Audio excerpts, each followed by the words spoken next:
China has lent billions to governments around the world. A lot of these loans were given in secret.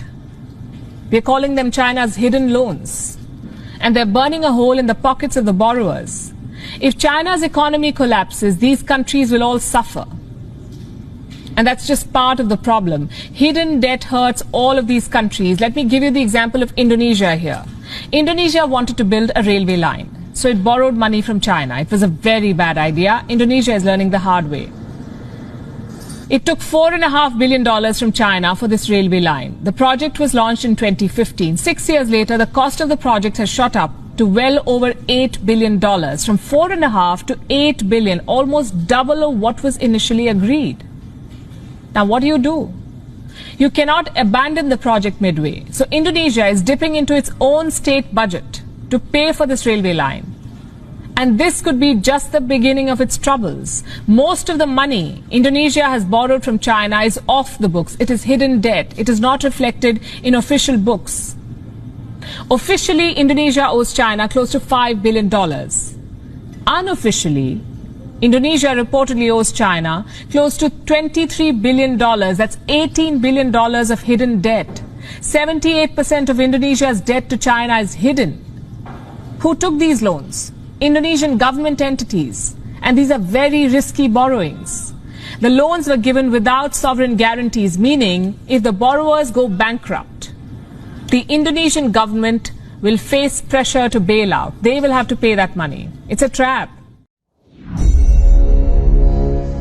Ketika berita dari India ini menyebar, maka sebenarnya ada banyak pelajaran bernegara yang bisa kita ambil hikmahnya dari informasi tersebut. Salah satunya, mengapa masih membangun dengan hutang dan minusnya APBN atau state budget di cover pakai hutangan. Oke, kita jelaskan kalau pejabat keuangan mengatakan dalam pertahanan argumennya tentunya bahwa hutang Amerika kan lebih besar dari hutang Indonesia, atau hutang Jepang itu lebih besar dari hutang Indonesia. Sesungguhnya kalimat itu tidak salah. Sungguh tidak salah. Itu adalah fakta. Yang jadi masalah adalah banyak masyarakat yang tidak paham dunia keuangan. Maka kalau dilihat secara angka, maka hutang Amerika memang ribuan kali dari hutang Indonesia. Ya bener. Tapi sekali lagi nih ya, tapi hutang Amerika itu pakai dolar, pakai mata uangnya sendiri. Hutang pemerintah Jepang juga besar. Tetapi hutang Jepang terbesar, negara Jepang hutangnya adalah ke lembaga keuangan mereka sendiri. Obligasi pemerintah Jepang atau government bond, lembaga asuransi Jepang, dan lain sebagainya. Alias hutang mereka terbesar adalah dalam bentuk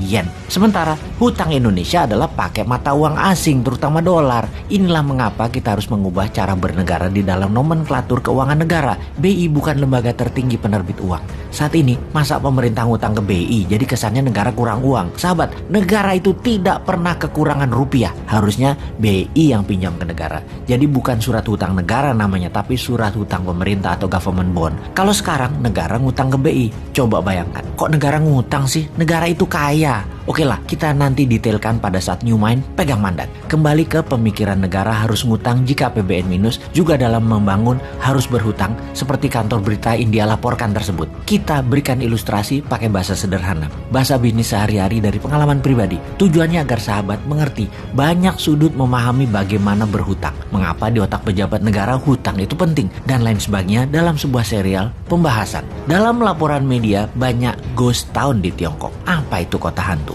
Kota atau gedung ratusan yang dibangun namun tidak ada isinya. Tiongkok memang membangun apapun melebihi apa yang dibutuhkan, atau dalam bahasa umumnya over investment. Namun hal ini memang disengaja. Kita jelaskan sederhananya. Mereka membangun rumah, pabrik besar-besaran. Dana ada yang pakai printing money, ada yang pakai pinjaman asing. Kita bicarakan yang pakai dana asing yang setiap bulan harus nyicil. Itu kita detailkan sekarang. Ketika sudah setengahnya menyicil, maka Tiongkok harus mencari negara lain untuk dibuang asetnya ke negara lain tadi, sehingga hutang mereka bukan menjaminkan aset Tiongkok, tetapi menjaminkan aset dari negara lain. Oke, masih belum paham? Kita teruskan.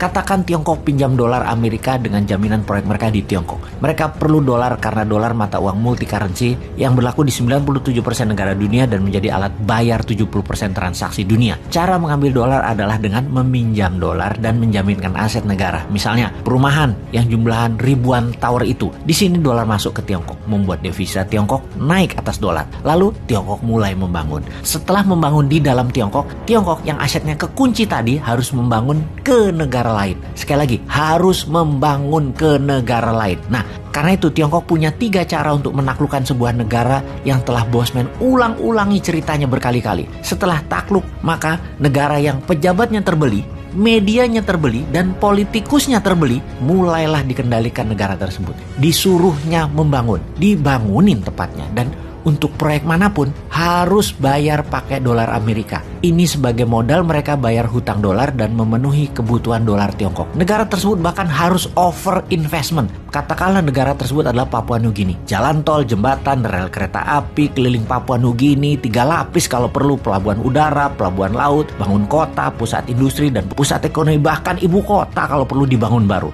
Jaminan dari negara Papua Nugini ini adalah aset yang sesungguhnya menjadi jaminan terhadap dolar, pinjaman yang Tiongkok awalnya meminjam dari Amerika atau dari negara lain. Jadi kalau diringkas, printing money proyek negara yang mengerjakan itu BUMN-nya Tiongkok. Pinjaman dana dari luar negeri juga BUMN Tiongkok yang mengerjakannya. Di mana BUMN Tiongkok tadi juga harus membangun di negara jajahan ekonomi Tiongkok tadi. Di mana dolar masuk dari 2 arah sekarang, dari pinjaman Amerika dan dari cicilan negara jajahan Tiongkok. Aset pinjaman Tiongkok bukan lagi aset milik Tiongkok, tetapi aset dari negara jajahan. Itu namanya ekspor debt. Itulah jagonya Tiongkok yang ngerjain negara yang tidak berdaulat, yang pejabatnya bermental cuan, yang terbeli. Tapi pasti bukan Indonesia untuk hal itu. Indonesia mah pejabatnya pintar semua.